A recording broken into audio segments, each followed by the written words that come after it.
هذا القرآن يوحدنا لطريق الخير يوجهنا الله تعالى أنزله ورسول الله معلمنا. ورحمة الله وبركاته. الحمد لله رب العالمين، والصلاة والسلام على نبينا وحبيبنا وقدوتنا وإمامنا محمد وعلى آله وصحبه أجمعين. يقول الله سبحانه وتعالى في كلامه المجيد: أعوذ بالله السميع العليم من الشيطان الرجيم، بسم الله الرحمن الرحيم. ألم يأن للذين آمنوا أن تخشع قلوبهم لذكر الله وما نزل من الحق ولا يكونوا كالذين أوتوا الكتاب من قبل فطال عليهم الأمد فقست قلوبهم وكثير منهم فاسقون. وقال تعالى في مقام آخر: أفلا يتدبرون القرآن أم على قلوب أقفالها. وقال تعالى في موضع آخر: أفلا يتدبرون القرآن ولو كان من عند غير الله لوجدوا فيه اختلافا كثيرا. میرے بھائیو، دوستو، عزیزو، ساتھیو، رمضان اپنی تمام تر خیرات و برکات کے ساتھ ہمارے درمیان ہے اور آدھا مہینہ گزر چکا ہے، کم و بیش آدھا مہینہ اور باقی ہے. اس کی قدر کر لیجئے، اپنے آپ کو خوش نصیب بنا لیجئے. اللہ ہمیں اور آپ کو توفیق دے کہ ہم اور آپ اپنی کوتاہیوں سے اللہ تعالیٰ سے معافی مانگیں اور اپنے اندر بھلائیاں، اپنے اندر عبادات، اپنے اندر تدبر قرآن کی صفت پیدا کریں.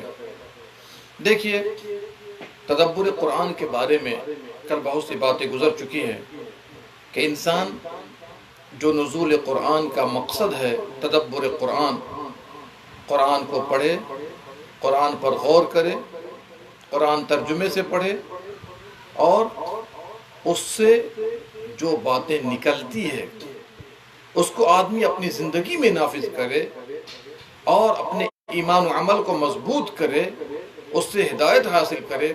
اس کو تدبر کہا جاتا ہے اور یہی مطلوب ہے. علامہ اقبال کے بارے میں ایک قصہ میں پڑھ رہا تھا اور آج کا موضوع میں نے رکھا ہے کہ قرآن نے مجھے تبدیل کیا، قرآن نے مجھے تبدیل کر دیا. اقبال کہتے ہیں، مشہور شاعر اسلام، شاعر مشرق، کہ میں قرآن پڑھا کرتا تھا روزانہ فجر کی نماز کے بعد.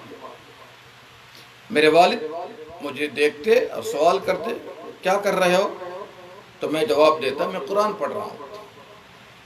اس طرح سے 3 سال لگاتار گزر گیا اور انہوں نے سیم سوال کیا: کیا کر رہے ہو؟ تو ان کا بھی جواب ہوتا: میں قرآن پڑھ رہا ہوں. ایک دن میں نے اپنے والد سے کہا، علامہ اقبال کہتے ہیں، ابا جان، کیا بات ہے کہ 3 سال سے آپ ایک ہی سوال لگاتار کر رہے اور میں ایک ہی جواب دے رہا ہوں، پھر آپ اس سوال سے رکتے نہیں ہیں، ڈیلی وہی سوال کر رہے ہیں؟ تو ابا جان نے کہا، والد محترم نے کہا، بیٹا، میں تم سے یہ کہنا چاہ رہا تھا کہ قرآن اس انداز میں پڑھو جس طرح یا ایسا لگے کہ تجھ پر قرآن نازل ہو رہا ہے. قرآن اس انداز میں پڑھو کہ ایسا احساس ہو کہ قرآن تمہارے اوپر نازل ہو رہا ہے. علامہ اقبال کہتے ہیں، اس دن سے میں نے قرآن کو سمجھنا شروع کیا، قرآن کی طرف مضبوطی سے آنا شروع کیا اور اس کے انوار، اس کے برکات لیتا اور اپنے اشعار میں ڈھالتا تھا. کیا پتہ چلا کہ انسان کی زندگی کا مقصد کیا ہو؟ اللہ کے کلام کو سمجھنا اور اس کو دنیا کے کونے کونے تک پہنچا دینا. اور اللہ تعالیٰ علامہ اقبال پر رحم فرمائے کہ انہوں نے بہت ساری آیات کو، احادیث کو، اسلامی تعلیمات کو اپنے شعر میں ڈھال کر دنیا کے کونے کونے تک پہنچا دیا، اور ساتھ ہی کتنی زبانوں میں، کتنے لینگویج میں ان کے اشعار کے ترجمے بھی ہو چکے ہیں۔ آئیے، کل میں نے تدبر قرآن کے بارے میں بہت سی باتیں بتائی تھی، آج میں نبی صلی اللہ علیہ وسلم قرآن پر کس طرح تدبر کیا کرتے تھے چند نمونے دوں گا، پھر اس کے بعد صحابہ اور تابعین کس طرح تدبر کرتے اور اپنی زندگی میں تبدیلی پیدا کرتے، کس طرح متاثر ہوتے، وہ بھی لاؤں گا۔ پھر اس کے بعد یہ بھی لاؤں گا آپ کے سامنے باذن اللہ تعالیٰ کہ کس طریقے سے صحابہ، تابعین اور ان کے بعد کے لوگوں نے جب قرآن کو سنا، جب وہ کافر تھے، مشرک تھے، تو اسلام قبول کیا، اور پھر اس کے بعد بہت سے لوگوں کی زندگیوں میں قرآن نے کس طرح تبدیلی پیدا کی ہے، باختصار انشاءاللہ آپ کے سامنے میں لاؤں گا۔ صحیح بخاری کے اندر عبداللہ بن مسعود رضی اللہ عنہ فرماتے ہیں کہ مجھ سے نبی اکرم صلی اللہ علیہ وسلم نے فرمایا، عبداللہ بن مسعود مجھ پر قرآن پڑھو، مجھ پر قرآن پڑھو۔ میں نے کہا اللہ کے حبیب صلی اللہ علیہ وسلم، میں آپ پر قرآن پڑھوں اور قرآن آپ ہی پر نازل ہو رہا ہے؟ کہا کہ ہاں، میں چاہتا ہوں کہ اپنے علاوہ سے سنوں۔ اللہ اکبر۔ عبداللہ بن مسعود رضی اللہ عنہ نے سورہ نساء کی تلاوت شروع کی، جب اس آیت پر پہنچے فَكَيْفَ إِذَا جِئْنَا مِن كُلِّ أُمَّةٍ بِشَهِيدٍ وَجِئْنَا بِكَ عَلَى هَؤُلَاءِ شَهِيدًا۔ اس لیے کہ قرآن کریم نے کئی مقام پر کہا کہ لوگوں کو کیا ہو گیا کہ لوگ قرآن کو تدبر کے ساتھ نہیں پڑھتے ہیں، کیا ان کے دلوں پر تالا لگ چکا ہے؟ ایک جگہ تو یہ کہا اگر یہ کلام غیر اللہ کے پاس سے ہوتا تو لوگ بہت زیادہ اختلافات پاتے۔ جب عبداللہ بن مسعود نے تلاوت شروع کی اور اس آیت پر جئنا من کل امت بشہید، اس وقت کا عالم کیا ہوگا جب ہر امت سے ہم ایک گواہ کو لائیں گے اور تمام گواہوں پر آپ کو پیش کریں گے۔ اللہ اکبر۔ اتنا سننا تھا، آپ نے کیا فرمایا؟ حسبک، بس کرو۔ فَإِذَا عَيْنَاهُ تَذْرِفَانِ، آپ کی دونوں آنکھوں سے آنسو رواں دواں تھے، آنکھیں اشکبار ہو گئی تھی، آپ رونے لگے۔ اللہ اکبر۔ یہ بخاری اور مسلم کی روایت ہے۔ کیا پتا چلا کہ اس امت کے رسول محمد صلی اللہ علیہ وسلم جب قرآن سنتے، ہم غم ختم کرنا نہیں ہوتا، ہم غم یہ ہوتا کہ قرآن پر تدبر کیا جائے، قرآن سے فائدہ اٹھایا جائے، قرآن کو اپنی زندگی میں مکمل طور پر داخل کیا جائے۔ اور میں نے کل بھی آپ کے سامنے پیش کیا تھا کہ ایک رات کو قیام کیا اور قیام کرتے ہوئے ایک آیت کو بار بار پڑھنے لگے یہاں تک کہ صبح ہو گئی۔ کون سی آیت تھی؟ إِن تُعَذِّبْهُمْ فَإِنَّهُمْ عِبَادُكَ وَإِن تَغْفِرْ لَهُمْ فَإِنَّكَ أَنْتَ الْعَزِيزُ الْحَكِيمُ۔ اے اللہ، تو اگر انہیں عذاب دے گا تو وہ تیرے بندے ہیں، اگر تو انہیں بخش دے گا تو تو عزیز ہے، غالب ہے، حکمت والا ہے۔ سورہ مائدہ آیت نمبر 118۔ یہ ہے انداز، یہ ہے قرآن کے ساتھ معاملہ، قرآن کے ساتھ صلی اللہ علیہ وسلم کا۔ آئیے ایک اور روایت پیش کرنا چاہتا ہوں۔ ام المؤمنین عائشہ رضی اللہ عنہا کے پاس تابعین کی ایک جماعت آئی، انہوں نے کہا اماں عائشہ آپ ذرا ہمیں بتائیے کہ نبی صلی اللہ علیہ وسلم کے زمانے میں کوئی ایسا دن گزرا ہو، کوئی ایسی رات گزری ہو، ایسا معاملہ گزرا ہو جو بڑا دلکش ہو۔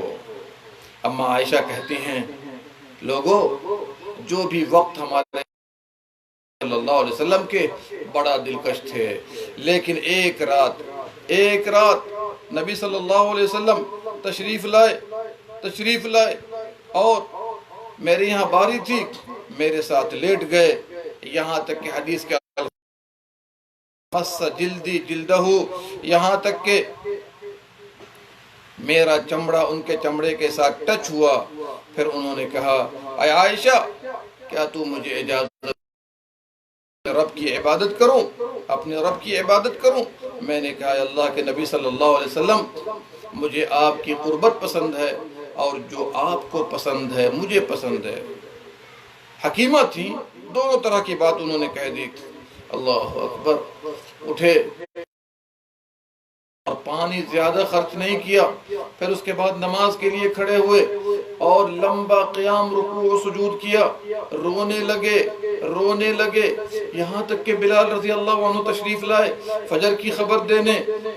حدیث کے الفاظ ہیں اللہ اکبر، داڑھی مبارک تر ہو گئی روتے روتے۔ یا سبحان اللہ، اس امت کے نبی تو اتنا رو رہے ہیں اور ہم اللہ کے سامنے کبھی رونے کو تیار نہیں ہیں۔ کیا ہوا؟ بلال رضی اللہ عنہ جب آئے، پیارے نبی صلی اللہ علیہ وسلم نے فرمایا، بلال آج کی رات مجھ پر ایسی آیات نازل ہوئی ہیں کہ کوئی بندہ پڑھے اور نہ سمجھے اس کے لیے خرابی ہے، اس کے لیے خرابی ہے۔ کون سی آیات تھی؟ کس سے آپ متاثر ہوئے؟ کس آیت نے آپ کو رلا دیا؟ ان فی خلق السماوات والارض واختلاف اللیل والنہار واختلاف اللیل والنہار لآیات لأولی الالباب الذین یذکرون اللہ قیاما وقعودا وعلا جنوبہم ويتفكرون في خلق السماوات والأرض ربنا ما خلقت هذا باطلا سبحانك فقنا عذاب النار۔ سورہ آل عمران کا جو آخری رکوع ہے، جائیے اس کو ترجمے کے ساتھ پڑھیے اور اپنی زندگی میں انقلاب پیدا کیجئے۔ ان آیات نے ہمارے حبیب کو، ہمارے نبی کو، ہمارے رسول کو، آمنہ کے لال کو رلا دیا اور روتے رہے یہاں تک کہ داڑھی مبارک تر ہو گئی۔ یا سبحان اللہ، ہم اور آپ ان کے امتی ہیں، ہم اور آپ ان کے امتی ہیں۔ امتیوں کا حال نبی والا حال ہونا چاہیے۔ جائیے ترجمہ پڑھ لیجئے۔ ان فی خلق السماوات والارض، آسمان اور زمین کے تخلیق میں، واختلاف اللیل والنہار، رات اور دن کے باری باری سے آنے اور جانے میں عقل مندوں کے لیے نشانیاں ہیں۔ عقل مند کون ہیں؟ الذین یذکرون اللہ قیاما وقعودا وعلی جنوبہم۔ عقل مند لوگ، نیک لوگ وہ ہیں جو کھڑے اور بیٹھے اور پہلو کے بل ہو کر، لیٹ کر اللہ کا ذکر کرتے ہیں۔ وَيَتَفَكَّرُونَ فِي خَلْقِ السَّمَاوَاتِ وَالْأَرْضِ، آسمان اور زمین کے تخلیق میں غور و فکر کرتے ہیں اور کیا کہتے ہیں؟ اللہ اکبر، کتنا اثر ہوتا ہے۔ رَبَّنَا مَا خَلَقْتَ هَذَا بَاطِلًا، اے اللہ تو نے ان کو بیکار پیدا نہیں کیا۔ سبحانک فقنا عذاب النار، تیری ذات پاک ہے، ہمیں جہنم کی آگ سے بچا لے۔ یا سبحان اللہ، ہر مسلمان اگر غور کر لی اس انداز سے، قسم کھا کر میں کہتا ہوں اس کی زندگی بدل جائے گی، تبدیل ہو کر کے رہ جائے گی۔ آئیے ایک اور نمونہ لیتے ہیں، چونکہ وقت بھی بڑا کم ہے۔ وقت کی قلت کو دیکھتے ہوئے وہ حدیث بھی یاد رکھیے۔ عبداللہ بن عباس رضی اللہ عنہما کی روایت ہے، ابو بکر صدیق رضی اللہ عنہ نے پوچھا، اے اللہ کے نبی صلی اللہ علیہ وسلم، آپ بوڑھے نظر آ رہے ہیں، قد شبت، آپ بوڑھے نظر آ رہے ہیں۔ پیارے نبی صلی اللہ علیہ وسلم اتنے متاثر ہوئے قرآن سے، اللہ اکبر، دل و جان میں قرآن کی آیات کو اور قرآن کے علم کو اس طرح داخل کر لیا تھا۔ کیا فرماتے ہیں؟ شیبتنی ہود والواقعہ والمرسلات وعما یتسالون واذا الشمس کورت۔ ایک روایت میں کہ ہود، سورہ ہود اور ان کی بہنوں نے مجھے بوڑھا کر دیا۔ ترمذی کے اندر ہے، مجھے سورہ ہود، سورہ واقعہ، سورہ مرسلات، سورہ عما یتسالون، سورہ تکویر، ان سورتوں نے مجھے بوڑھا کر دیا۔ کیوں بوڑھے ہو گئے؟ اس لیے کہ ان کے اندر جو قیامت کا نقشہ ہے، اللہ نے بندوں کو ڈرایا ہے، نیک اعمال پر اکسایا ہے، قیامت کی خوفناکیوں کو پیش کیا ہے۔ اللہ اکبر، اس سے بندہ متاثر ہو کر اپنی زندگی کا مقصد سمجھنے لگتا ہے اور اللہ رب العالمین کے سامنے اپنے آپ کو جھکا دیتا ہے۔ یہ چند نمونہ تھے نبی صلی اللہ علیہ وسلم کے تدبر کیا تھا۔ صحابہ کے انداز پر بھی غور کیجئے۔ خلیفہ ثانی عمر فاروق رضی اللہ عنہ نے ایک آدمی کو دیکھا جو رات میں تہجد کی نماز پڑھ رہا تھا اور سورہ طور کی آیت پر پہنچا، ان عذاب ربک لواقع ما له من کر رہے گا، ما له من دافع، اسے کوئی دور نہیں کر سکتا۔ عمر رضی اللہ عنہ فرماتے ہیں، رب الکعبہ، کعبہ کے رب کی قسم ہے، یہ بات سچ ہے، یہ بات سچ ہے۔ پھر اپنے گھر لوٹ مہینہ تک بیمار رہے، لوگ ان کی عیادت کرتے تھے، لوگوں کو یہ معلوم نہیں ہوتا کہ بیماری کیا ہے۔ ایک آیت نے ان کو بیمار کر دیا۔ اللہ اکبر، آج ہم پورا قرآن ختم کر جاتے ہیں، تراویح میں پورا قرآن امام صاحب پڑھ ڈالتے ہیں، لیکن ہم کسی آیت سے متاثر ہو کر اپنی آنکھوں سے آنسو نہیں نکالتے۔ کیوں؟ اس لیے کہ ہمارے سروں سے قرآن گزر جاتا ہے۔ دوسرا نمونہ لیجئے، برا ابن سلیم کہتے ہیں، میں نے نافع سے سنا کہ ابن عمر رضی اللہ عنہ جب کبھی بھی سورہ بقرہ کی ان دو آیتوں کو پڑھتے، وَإِن تُبْدُوا مَا فِي أَنفُسِكُمْ أَوْ تُخْفُوهُ يُحَاسِبْكُم بِهِ اللَّهُ، اور اس کے بعد کی آیت، اللہ اکبر، کیا کہتے؟ اللہ رب العالمین کا یہ حساب لینا بہت سخت ہے، بہت سخت ہے۔ تیسرا نمونہ لیجئے، ابو دہدہ رضی اللہ عنہ کو کون نہیں جانتا ہے؟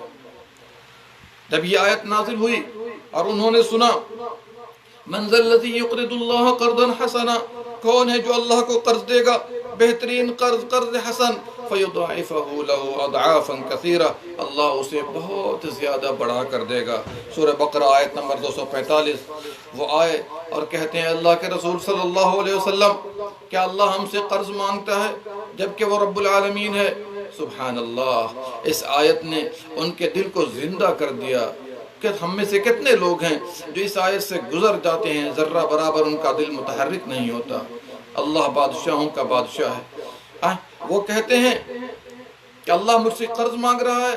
پیارے نبی صلی اللہ علیہ وسلم نے فرمایا ہاں اللہ تو سے قرض مانگ رہا ہے جبکہ وہ تمام لوگوں سے بے نیاز ہے۔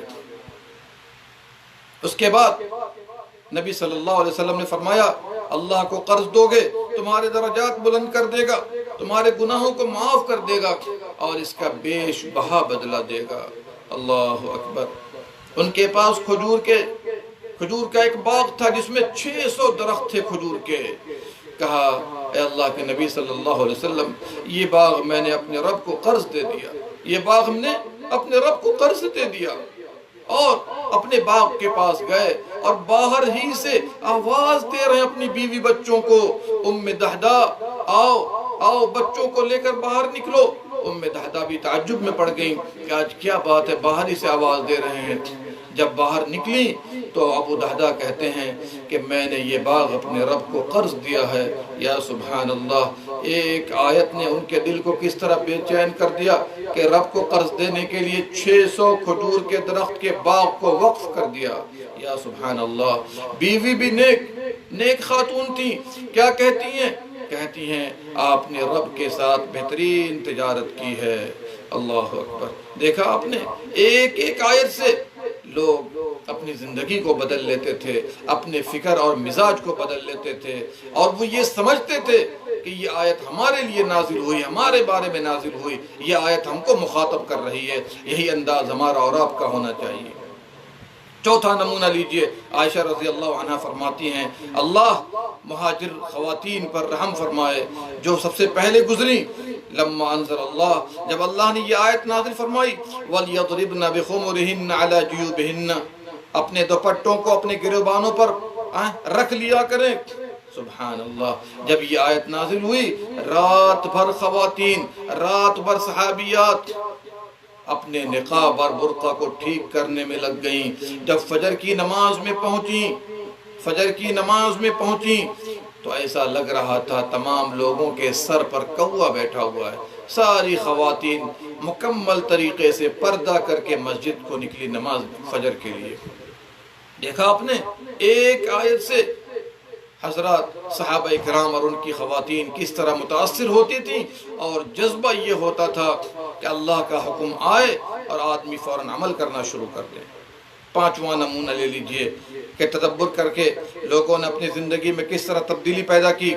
ایک آدمی نے عمر بن عبدالعزیز رحمہ اللہ کے پاس، جبکہ وہ مدینہ کے گورنر تھے، ایک آیت تلاوت کی وَإِذَا أُلْقُوا مِنْهَا مَكَانًا ضَيِّقًا دَعَوْا هُنَالِكَ ثُبُورًا، جب یہ جہنم کی کسی تنگ جگہ میں مشقے کس کر پھینک دیے جائیں گے، وہاں یہ موت کو پکاریں گے دعوا هنالك ثبورا۔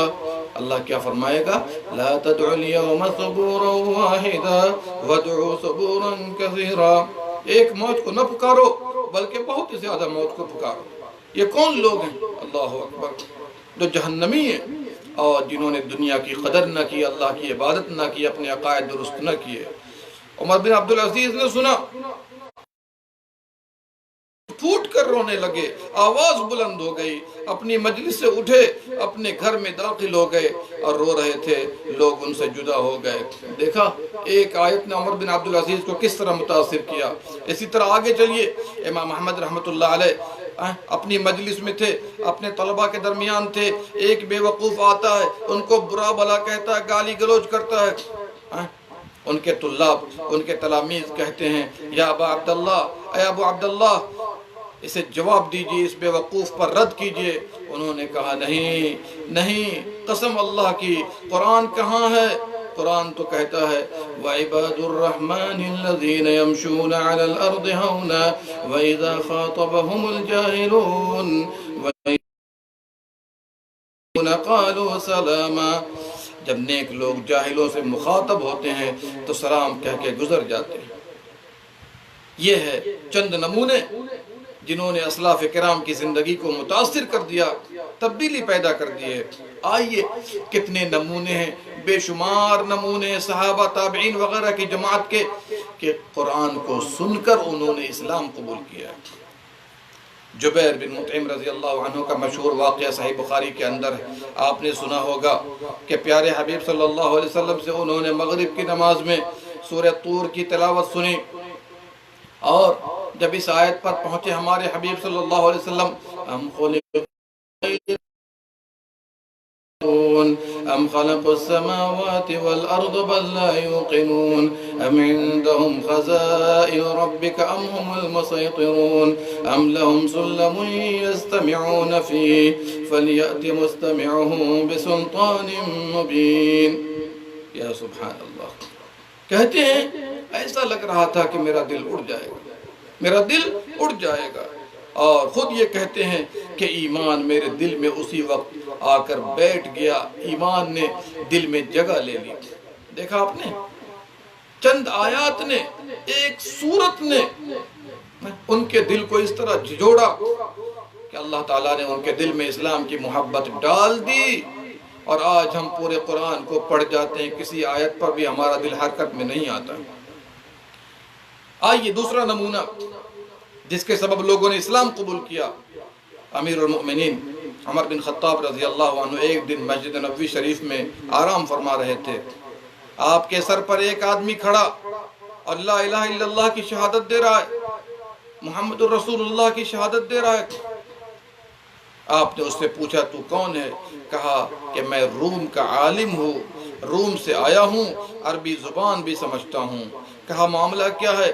کہا کہ مسلم قیدیوں میں سے ایک آدمی نے آپ کی کتاب کی ایک آیت کی تلاوت کی، میں نے اس پر غور کیا، تو جو کچھ عیسیٰ علیہ السلام پر نازل ہوا تھا اللہ نے دنیا اور آخرت کے احوال کو ایک آیت میں جمع کر دیا ہے۔ اس ایک آیت کی بنا پر میں نے اسلام قبول کیا۔ کون سی آیت تھی؟ اللہ اکبر، سورہ نور کی آیت ہے، وَمَن يُطِعِ اللَّهَ وَرَسُولَهُ وَيَخْشَ اللَّهَ وَيَتَّقْهِ فَأُولَئِكَ هُمُ الْفَائِزُونَ۔ میرے بھائیو، کامیاب کون لوگ ہیں؟ جو اللہ اس کے رسول کی ہر حال میں اطاعت کریں اور اللہ سے ڈریں، اس کا تقوی اختیار کریں، وہی لوگ کامیاب ہیں۔ ہماری کامیابی بھی اسی آیت کے اندر مضمر ہے، ذرا غور کر لیجئے۔ اس ایک آیت کی بنا پر روم کا پادری، روم کا عالم، اس نے اسلام قبول کیا۔ اور نمونہ لے لیجئے، ماضی قریب کی بات اب میں کرنے لگا ہوں۔ اللہ اکبر، ایک بہت نصرانی جس نے اپنا نام رکھا ابراہیم خلیل احمد، جب اسلام کا مطالعہ کیا، گہرائی کے ساتھ اسٹڈی کیا، خاص کر قرآن کریم کا، اس نے اسلام قبول کیا، اور اپنے اسلام کو اس نے رسمی طور پر اعلان کیا 1380 ہجری میں۔ کیا کہتا ہے قرآن عظیم کے بارے میں؟ میں یقین کے ساتھ کہتا ہوں، اگر میں انسان وجودی ہوتا، یعنی جو اس کائنات کے خالق پر ایمان نہیں لاتے اور آسمانی رسالت پر ایمان نہیں لاتے، میں ایسا ہی انسان تھا، لیکن میرے پاس کچھ لوگ آئے جنہوں نے قرآن عظیم کو علم حدیث کے ساتھ سائنس کے تعلیمات کی روشنی میں ڈھالا اور مجھے بتایا اسلام کی بات یہ ہے اور سائنس کی بات یہ ہے، دونوں ایک طرح کی باتیں ہیں، میل ہے آپس کے اندر۔ تو میں نے رب العزت والجبروت پر ایمان قبول کیا، جو آسمان و زمین کا خالق ہے، اور اس کے ساتھ میں کبھی بھی شریک نہیں کروں گا۔ دیکھا آپ نے، اللہ اکبر، قرآن کے مطالعہ نے ان کو اسلام سے نواز دیا، اور وہ آدمی کرسچینیٹی کی، نصرانیت کی تبلیغ کر رہا تھا، اب وہ اسلام کی تبلیغ کرنے لگا۔ ایک اور نمونہ لے لیجئے جو قرآن سے متاثر ہوئے اور انہوں نے اسلام قبول کیا، جس کا نام ہے ڈاکٹر جرینے۔ جب ان سے پوچھا گیا کہ آپ نے اسلام کیوں قبول کیا، کہا کہ میں ہر قرآنی آیات کو پڑھنے لگا جس کا کانٹیکٹ ہے میڈیکل سائنس کے ساتھ اور طبیعی کے ساتھ، اور میں بچپن سے میں پڑھ رہا تھا، میں پڑھتے ہوئے اسٹڈی کرتے ہوئے میں جان گیا کہ یہ آیات ہمارے ظاہری علوم پر 100% فٹ ہوتی ہیں۔ میں نے اسلام قبول کیا اور یقین آ گیا کہ محمد صلی اللہ علیہ وسلم جو 1000 سال پہلے تعلیمات لے کر کے آئے، اس وقت میں کوئی معلم نہیں تھا، کوئی انسانی مدرس نہیں تھا۔ اگر ہر سائنسداں اگر قرآن کا مطالعہ کرے تو وہ اسلام قبول کیے بغیر نہیں رہ سکتا۔ میرے بھائیوں، یہ ہے اثر قرآن کریم کا۔ آئیے ایک اور نمونہ لیجئے، قرآن کریم نے بعض آدمیوں پر کس طرح اثر دکھایا جو عربی زبان نہیں جانتے ہیں، وہ بڑے متاثر ہوئے اور انہوں نے اسلام قبول کیا۔ اللہ اکبر، ان میں سے ایک ہے فرانسی سائنسداں ایٹان دینے، اس نے اسلام قبول کیا اور کہا کہ مومنوں کے لیے یہ آسانی کی بات ہے ہر زمانے ہر جگہ میں کہ وہ اس معجزہ قرآن کریم کو تلاوت کرتے ہیں، وہ قرآن کی تلاوت کرتے ہیں اور اس معجزے کے اندر اللہ اکبر ایسی باتیں پاتے ہیں جو کہ آج پھیلی ہوئی ہیں اور اسلام نے اس کو واضح کر دیا ہے جس کو آج یورپ کے لوگ نہیں سمجھتے ہیں۔ اگر وہ قرآن کو پڑھ لیتے، قرآن کے ترجمے کو دیکھ لیتے تو کبھی بھی منحرف نہ ہوتے۔ یہ کس نے کہا؟ ایٹان دینے نے کہا۔ میرے بھائیوں، اور نمونہ لے لیجئے جس کے بنا پر بہت سے لوگ مسلمان ہوئے۔ ان میں سے ایک پادری ہے جس کا نام ہے جین پیٹسٹ اوہنیمو۔ انہوں نے اپنے اسلام قبول کرنے کا سبب بتایا۔ کیا بتایا؟ ایک پروگرام چل رہا تھا، ایک درس چل رہا تھا۔ درس کا عنوان کیا تھا؟ ایک مسلمان اور کرسچن کے درمیان ڈیبیٹ، مناظرہ۔ اس مناظرے کو میں نے سنا، اس میں سورہ مریم اور دیگر سورتوں کا تذکرہ آیا تو میرے لیے واضح ہو گیا کہ اسلام حق ہے اور اسلام قبول کیا۔ اسی طریقے سے ڈاکٹر احمد نسیم سوسا جو پہلے یہودی تھا، اسلام قبول کیا۔ کہا کہ میرا میلان اسلام کی طرف کب ہوا؟ جب میں نے قرآن کریم کا مطالعہ شروع کیا اور جب میں نے پہلی مرتبہ پڑھا تو میں حیران رہ گیا اور اس کی آیات کو بار بار میں تلاوت کرتا رہتا ہوں۔ اسی طریقے سے ایک برطانوی لیڈی جس کا نام ہونی ہے، فلسفے میں ماہر ہے، اس نے اپنا اسٹڈی جاری رکھا قرآن کے بارے میں اور کہتی ہے کہ میں جب بھی کوشش کرتی ہوں کہ قرآن کے بارے میں کچھ پیش کروں جس نے میرے دل کو متاثر کیا ہے تو میں 3 سورتیں پہنچی، پڑھتے ہوئے 3 سورت پہنچی، سورہ بقرہ، آل عمران اور سورہ فاتحہ۔ اللہ اکبر، جب میں نے کو سمجھا تو سمجھتے ہوئے میں سجدے میں گر گئی اس خالق کائنات کے لیے، اور یہ اسلام میں میری پہلی نماز تھی۔ اللہ اکبر۔ عامر علی داؤد انڈین کرسچن ہے جس نے اسلام قبول کیا، اپنا تجربہ قرآن کے بارے میں پیش کرتا ہے۔ کیا کہتا ہے کہ میں نے قرآن کریم کا ترجمہ انگلش میں پڑھا اور پڑھتے ہی میں سمجھ گیا کہ یہ کسی انسان کا کلام نہیں ہے بلکہ رب العالمین کا کلام ہے۔ میں نے پڑھنا شروع کیا اور اس کے معانی پر غور کرنا، تدبر کرنا شروع کیا، پھر اسلام قبول کیا۔ یا سبحان اللہ، یورپ کے لوگ اسلام قبول کریں، اپنی زندگیوں کو تبدیل کریں، امریکہ کے لوگ اسلام قبول کریں، کینیڈا کے لوگ اسلام قبول کریں، اور بہت سے لوگ جنہوں نے قرآن کو پڑھا اور سمجھا، تدبر کیا، اپنی زندگیوں میں انقلاب پیدا کر لیا۔ ہم مسلمانوں کو کیا ہو گیا؟ خاندانی مسلمان یہ سمجھ بیٹھے ہیں کہ ہم قرآن کے اور اسلام کے ٹھیکیدار ہیں، جنت کے ٹھیکیدار ہیں۔ میرے بھائیو، اس سے کام نہیں چلے گا، اس سے کام نہیں چلے گا۔ آؤ نئی سرے سے زندگی کا آغاز کرو، قرآن پر تدبر کرو، زیادہ پڑھنے اور سننے کی فکر میں نہ رہو۔ ایک آیت پڑھو، ذرا غور کرو، سمجھو، ترجمے کے ساتھ پڑھو، پھر دیکھو یہ نزول قرآن کا مہینہ آپ کے لیے سراپا رحمت ثابت ہوگا۔ رمضان میں بھی مطالعہ کرو، رمضان میں بھی تدبر کرو، اور رمضان کے بعد ایک روٹین بنا لو کہ روزانہ ہم 3 آیتیں 4 آیتیں پڑھیں گے، لیکن قرآن کو سمجھ بوجھ کر پڑھیں گے۔ آئیے کہ جن لوگوں نے قرآن کو پڑھا اور قرآن نے ان کو تبدیل کر کے رکھ دیا۔ یا سبحان اللہ۔ ایک خاتون، یہ دور حاضر کے قصے اب سنانا چاہ رہا ہوں۔ ایک خاتون جنہوں نے 3 سال ہر طرح کے علاج کیے تاکہ ان کے گھر ولادت ہو، بچہ پیدا ہو۔ ایک دن جبکہ وہ نا امیدی کے راستے پر چلی گئی تھیں، پڑھتی ہیں قرآن کو، کس طرح پڑھتی ہیں؟ پڑھنے میں فرق ہوتا ہے۔ ہمارے یہاں تو سپر فاسٹ ٹرین چلتی ہے، اسی لیے کوئی حافظ انجن ہے، کوئی حافظ ریل ہے، پتہ ہی نہیں چلتا ہے کہ کیا پڑھ رہا ہے، لمن تعلمون، پتہ نہیں کیا پڑھ رہا ہے۔ خاتون کیا کہتی ہیں، اور ہم میں سے بہت سے لوگ ایسے حافظوں کو تلاش کرتے ہیں جو جلدی ختم کر دیں، ہمیں چھٹی دلا دے قرآن سے۔ چھٹی دلانے کا نتیجہ اور چھٹی لینے کا نتیجہ یہ ہے کہ ہر طرح کی رسوائی ہمارے سروں کے اوپر ہے۔ کہتی ہے جب میں پڑھ رہی تھی اس آیت کو، لَخَلْقُ السَّمَاوَاتِ وَالْأَرْضِ أَكْبَرُ مِنْ خَلْقِ النَّاسِ وَلَكِنَّ أَكْثَرَ النَّاسِ لَا يَعْلَمُونَ۔ آسمان و زمین کا پیدا کرنا یہ زیادہ بڑی چیز ہے انسانوں کے پیدا کرنے سے، لیکن اکثر لوگ نہیں جانتے۔ سورہ غافر آیت نمبر 57، میں نے دل میں کہا، وہ خاتون کہتی ہیں کہ جب آسمان و زمین کا پیدا کرنا انسانوں کے پیدا کرنے سے زیادہ بڑی چیز ہے، تو انسان کا پیدا کرنا اللہ کے لیے بہت معمولی چیز ہے۔ وہ قادر ہے کہ میرے رحم میں، میرے پیٹ میں ایک بچہ دے دے۔ اللہ اکبر! یہ یقین، یہ تدبر، اللہ رب العالمین نے دعا قبول کر لی۔ چند دن گزرے تھے، وہ کہتی ہیں کہ میں حاملہ ہو گئیں اور اللہ تعالیٰ نے خوبصورت بچی سے نوازا۔ فَلِلَّهِ الْحَمْدُ وَالشُّكْرُ۔ دیکھا آپ نے، یہ ہے قرآن کا انداز، یہ ہے تدبر کا انداز۔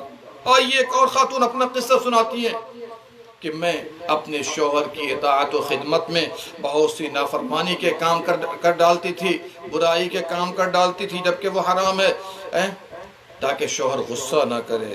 ایک دن یہ آیت پڑھ رہی تھی، فَلْيَحْذَرِ الَّذِينَ يُخَالِفُونَ عَنْ أَمْرِهِ أَن تُصِيبَهُمْ فِتْنَةٌ أَوْ يُصِيبَهُمْ عَذَابٌ أَلِيمٌ۔ ان لوگوں کو ڈرنا چاہیے جو پیارے نبی صلی اللہ علیہ وسلم کے حکم کی مخالفت کرتے ہیں، کہیں ایسا نہ ہو کہ وہ شرک سے دو چار ہو جائیں۔ یہاں فتنے سے مراد شرک ہے۔ أَوْ يُصِيبَهُمْ عَذَابٌ أَلِيمٌ، یہ عذاب علیم ان کو چھو لے۔ اتنا کہنا تھا، وہ کہتی ہیں کہ میرا دل حرکت میں آ گیا، میرے رونگٹے کھڑے ہو گئے۔ اللہ اکبر! میں خوف سے رونے لگی اور اللہ سے وعدہ کی کہ میرا شوہر گرچہ ناراض ہو جائے، میں اپنے رب کی نافرمانی نہیں کروں گی۔ دیکھا آپ نے؟ تیسرا نمونہ لے لیجئے۔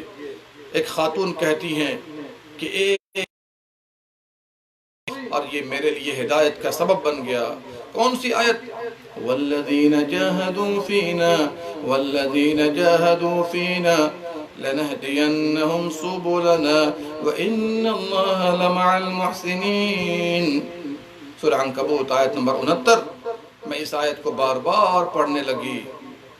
ترجمہ کیا ہے؟ وَالَّذِينَ جَاهَدُوا فِينَا، جو میرے لیے مجاہدہ کرتے ہیں، میرے راستے میں مجاہدہ کرتے رہتے ہیں، نیک اعمال کے بجا لانے میں، ہر نیکی کے راستے پر مجاہدہ کرتے ہیں۔ تو میں بار بار اس آیت کو پڑھنے لگی۔ میں کالج جا رہی تھی اور اس سے نکل رہی تھی، بار بار میں اسی آیت کو پڑھ رہی تھی، وَالَّذِينَ جَاهَدُوا فِينَا بولانا۔ اس آیت نے اتنا خوف اور احساس پیدا کر دیا دل میں، الحمدللہ میری حالت بدل گئی اور اللہ کے فضل سے میں ہدایت پر آ گئی۔ اب میں قرآن کریم کی حافظہ ہوں۔ نسأل اللہ الثبات، اللہ تعالیٰ سے ہم ثابت قدمی کی دعا کرتے ہیں۔ آئیے ایک اور خاتون اپنا قصہ سناتی ہیں۔ یہ سب دور حاضر کے قصے ہیں، جنہوں نے قرآن کے ساتھ اپنا وقت لگایا، قرآن کو سمجھا اور تدبر کیا، جو کمی پائی اللہ اکبر انہوں نے ٹھیک کر دیا اور اپنی حالت بدل لی۔ کہتی ہے کہ میں ایک بچی کے ساتھ جو کہ تحفیظ کی بچی ہے، ہم دونوں اس آیت پر غور کر رہے تھے۔ یہی آیت ہے، وَالَّذِينَ جَاهَدُوا فِينَا لَنَهْدِيَنَّهُمْ وَإِنَّ اللَّهَ لَمَعَ الْمُحْسِنِينَ۔ دونوں کہتی ہیں کہ ہم لوگ بعض برائیوں میں تھے، جب اس آیت پر غور کیا اور اپنے نفس کے ساتھ مجاہدہ کیا تو رب نے ہمیں بلند مقام پر پہنچا دیا۔ اللہ تعالیٰ ایسے ہی تمام لوگوں کو پہنچائے، وَلِلَّهِ الْحَمْدُ۔ اسی طریقے سے ایک صاحب کہتے ہیں، دور حاضر کا قصہ ہے، کہتے ہیں کہ بہت سی شہوات میں پڑا ہوا تھا اور یہ شہوتیں مجھے برائیوں کی طرف لے جاتی تھیں، نعوذ باللہ من ذالک حتی تدبرت قولہ تعالی، یہاں تک کہ میں نے اس آیت کریمہ پر تدبر کیا۔ کون سی آیت؟ وَلَا تَمُدَّنَّ عَيْنَيْكَ إِلَى مَا مَتَّعْنَا بِهِ أَزْوَاجًا مِّنْهُمْ زَهْرَةَ الْحَيَاةِ الدُّنْيَا لِنَفْتِنَهُمْ فِيهِ وَرِزْقُ رَبِّكَ خَيْرٌ وَأَبْقَىٰ۔ کیا کہتے ہیں کہ میں اس آیت پر غور کر رہا تھا، اللہ نے کیا فرمایا؟ اپنی نگاہوں کو ادھر ادھر نہ اٹھائیے، ان لوگوں کی طرف مت اٹھائیے جن کو ہم نے دنیا کی زیب و زینت دے رکھی ہے، ہم انہیں اس میں آزمانا چاہتے ہیں۔ آپ کا طریقہ کار کیا ہونا چاہیے؟ وَرِزْقُ رَبِّكَ خَيْرٌ وَأَبْقَىٰ، آپ کا رب جو روزی دے رہا ہے وہ بہتر ہے اور ہمیشہ باقی رہنے والا ہے۔ کیا کہتے ہیں؟ جعلت اردد واتدبر، میں بار بار اس جملے کو پڑھنے لگا، ورزق ربک خیر وابقا، ورزق ربک خیر وابقا۔ جتنی شہوتیں، بری خواہشات میرے اندر ہیں وہ چھوٹی پڑ گئیں، کمتر ہو گئیں، اور میں نے تمام سے توبہ کر لیا۔ دیکھا آپ نے؟ آئیے، چونکہ وقت بھی کم ہے، ایک صاحب کہتے ہیں کہ میں تراویح کی نماز پڑھ رہا تھا، جب میں سورہ عنکبوت میں اس آیت کو پڑھا، اولم یکفہم، امام تھے، اولم یکفہم ان انزلنا علیک الکتاب یتلی علیہم ان فی ذلک لرحمتا وذکرا لقوم یؤمنون۔ میں لوگوں کو تراویح کی سورہ عنکبوت میں اس آیت پر پہنچا، کیا ان کے لیے کافی نہیں ہے کہ ہم نے آپ پر جو کتاب نازل کی ہے ان کے سامنے تلاوت کی جاتی ہے، اس میں رحمت ہے، یاد دہانی ہے ایمان والوں کے لیے۔ امام صاحب کہتے ہیں میں بہت متاثر ہوا، اب میں رونے لگا اور میں نے لذت اور مزہ پایا۔ اللہ اکبر، اس آیت کو بار بار پڑھنے لگا اور میں غور کر رہا تھا کہ قرآن ہمارے لیے کافی ہے، اس میں رحمت ہے، اس میں نصیحت ہے، قرآن سراپا رحمت ہے، قرآن سراپا رحمت ہے۔ آئیے، ایک خاتون اپنا قصہ سناتی ہیں کہ میں بہت زیادہ اللہ کی نافرمانی تنہائی میں کیا کرتی تھی، تنہائی میں افسوس کا اظہار بھی کرتی تھی۔ ایک وقفے کے بعد، اللہ اکبر، میری ایک دوست ہے، میری ایک سہیلی ہے، ان کے ساتھ تھی، اور میں نے اپنا معاملہ یاد کیا کہ میں کس کس برائی میں پڑی ہوئی ہوں۔ میں نے اللہ سے دعا کی، یا اللہ مجھے بخش دے۔ میں نے قرآن پکڑا تو میرے سامنے سے ایک آیت گزری، کون سی آیت ہے؟ ربکم اعلم بما فی نفوسکم، ربکم اعلم بما فی نفوسکم ان تکونوا صالحین فإنہ کان للأوابین غفورا۔ تمہارا رب تمہارے دلوں سے واقف ہے، جو کچھ تم دلوں میں چھپاتے ہو اس سے واقف ہے۔ اگر تم لوگ نیک ہو تو اللہ تعالیٰ اپنی طرف پلٹنے والوں کو بخشنے والا ہے۔ اتنا سننا تھا کہ رونا شروع کر دیا اور پختہ ارادہ کر لیا کہ آج سے تزکیہ نفس کروں گا تاکہ میں بھی مغفرت کے لائق ہو جاؤں۔ ایک صاحب کہتے ہیں کہ جب بھی تمہیں سینے میں تنگی ہو، جب بھی تمہیں غم لاحق ہو، جب بھی تمہیں اس بات کی ضرورت ہو کہ تمہارا دل شانت ہو، مطمئن ہو، امن و امان کے ساتھ ہو، تو غور کرو سورہ حجر کی یہ آیتیں۔ اور وہ اپنا قصہ سناتے ہیں کہ میرے ساتھ بھی ایسے ہی معاملہ تھا، میرے ساتھ ایسے ہی معاملہ تھا۔ تو میں نے اس آیت پر غور کیا، وَلَقَدْ نَعْلَمُ أَنَّكَ يَضِيقُ صَدْرُكَ بِمَا يَقُولُونَ وَلَقَدْ نَعْلَمُ أَنَّكَ يَضِيقُ صَدْرُكَ بِمَا يَقُولُونَ فَسَبِّحْ بِحَمْدِ رَبِّكَ وَكُن مِّنَ السَّاجِدِينَ وَاعْبُدْ رَبَّكَ حَتَّى يَأْتِيَكَ الْيَقِينُ۔ ہم جانتے ہیں کہ آپ کا سینہ لوگوں کی باتوں سے تنگ ہو جاتا ہے، اس کا علاج جواب نہیں، مار نہیں، جیسے کہ ہم جھگڑوں پر اتر آتے ہیں۔ فَسَبِّحْ بِحَمْدِ رَبِّكَ، رب کی تسبیح بیان کیجئے، رب کی تحمید بیان کیجئے اور سجدہ کرنے والوں میں سے ہو جائیے۔ کیا پتا چلا؟ جب بھی پریشانی لاحق ہو قرآن پڑھیے، نماز پڑھیے، تسبیح و تحمید بیان کیجئے، یہ تینوں چیزیں آپ کی ہر مشکل کا علاج ہے۔ آئیے آخری پوائنٹ لینا چاہتا ہوں چونکہ وقت زیادہ ہو چکا ہے، انشاءاللہ کل پھر ملاقات ہوگی قرآن کے متعلق ایک دوسرے علم کے ساتھ۔ کہتے ہیں کہ عشاء کی نماز کے بعد بعض دوستوں کے ساتھ ہمارا موعد تھا، ٹائم تھا کہ ایک برائی کرنے چلنا ہے۔ عشاء کی نماز میں امام صاحب نے ایک آیت کی تلاوت کی۔ کون سی آیت تھی؟ وَآتَاكُم مِّن كُلِّ مَا سَأَلْتُمُوهُ وَآتَاكُم مِّن كُلِّ وَإِن تَعُدُّوا نِعْمَةَ اللَّهِ لَا تُحْصُوهَا إِنَّ الْإِنسَانَ لَظَلُومٌ كَفَّارٌ۔ جو کچھ آپ نے مانگا اللہ نے دیا ہے، جو کچھ آپ نے مانگا اللہ نے دیا ہے کہ نہیں دیا ہے؟ اللہ کی نعمتوں کو شمار کرنا چاہو تو شمار نہیں کر سکتے۔ ان الانسان لظلوم کفار، انسان بڑا ظالم ہے، بڑا ناشکرا ہے۔ ہر آدمی اس آیت پر غور کرے، کبھی بھی ناشکری نہیں کرے گا۔ وہ کیا کہتے ہیں؟